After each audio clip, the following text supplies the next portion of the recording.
I get it. It makes sense. And when you think about Katz in the earlier portion of your career doing that bit, you ended up on Carson. Did you make him laugh? And was that a guy that you said to yourself, man, if I can make him laugh, I'm on to something? Well, I think all the comics of my generation, Jerry Seinfeld, and I'm thinking of Paul Reiser and all those guys that we were back together in that era in the early '80s in New York. Gilbert Gottfried. We all wanted to be on Johnny Carson. That was the sort of legitimizer. If you could get on that show, then the relatives at the Christmas party would stop asking you if you were just trying to be a comedian. You were a comedian. Right. Maybe you weren't the biggest comedian, but at least you were in the game. Right. So, yeah, I mean, getting on Johnny and getting the old, that's funny stuff with that, that perfect sign he would make with his fingers from the desk and, getting invited over to the couch. There was little benchmarks that, were very important to us. Back then, did Johnny invite you over to the couch? Did you crack him up? Did you make him get up out of his chair? He laughed so hard, So, Johnny was everything to us back then.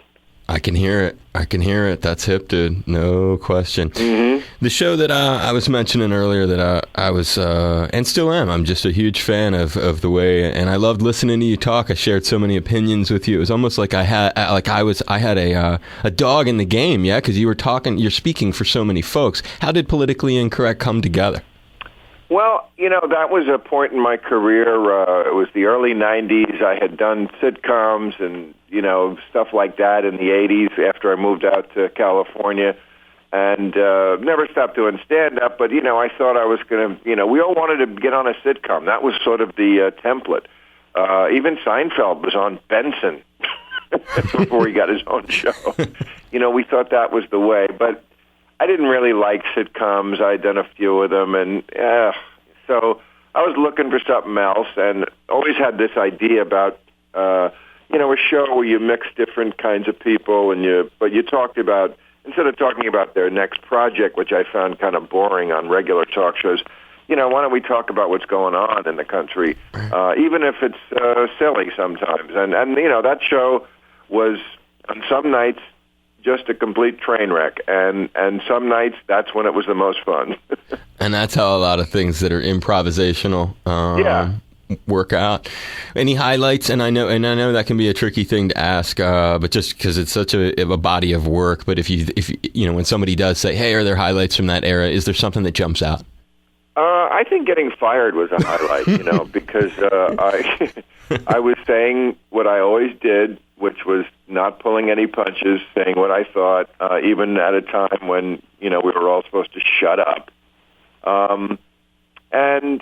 And then there was like a period after it was clear that ABC was, we had like losing all our sponsors, and where we were still on for like almost a year after that, but we were, I think, one newspaper called it Dead Show Walking. We knew we were going to get the axe, but it freed us up. It was right after 9/11. It freed us up to do a much more sort of thoughtful show, and we didn't have to book the, carrot tops anymore. We could have, people on who are, it sort of bridged the gap over to Real Time, the show I'm doing now. When I think about Real Time, and I think about that transition that you made, and you can call me crazy, but for some reason, I'm also a Stern fan, so, and I bum on the fact that I can't really get him anymore because we don't have satellite out here. That's really? Yeah, we don't. And so he moved off of terrestrial, and I guess I'm looking at the two of you in a parallel sort of way. Both of you were on the terrestrial sort of media, then you jumped into a private sort of way where you could expand on the time, right. Racier content, the cursing. Right. Is there anything to that? It just does seem like there's a different. That's true. That's true. You're right about that part of it. That people sometimes, like he and I, were both on something that was available to anyone, and then we went to a place where you kind of had to pay to get it. But that's sort of where media is never still. Media is a shark. It's always moving.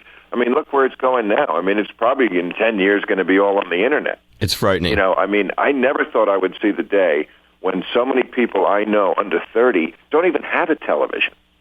Yeah, man. It's like, a television? That old thing? No.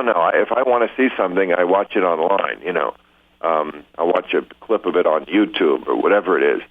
This is scary for someone like me who has lived all his life on television. I think television's ever going to go away, and I think when these people get a little older, they're going to want to have that TV in the living room. I mean, in the 50s, they said the movies were going to die because, of course, television was coming in, and they were panicking. That's when you saw all those widescreen and cinemascope. They were 3D. They were doing anything they could to make people come back to the movies.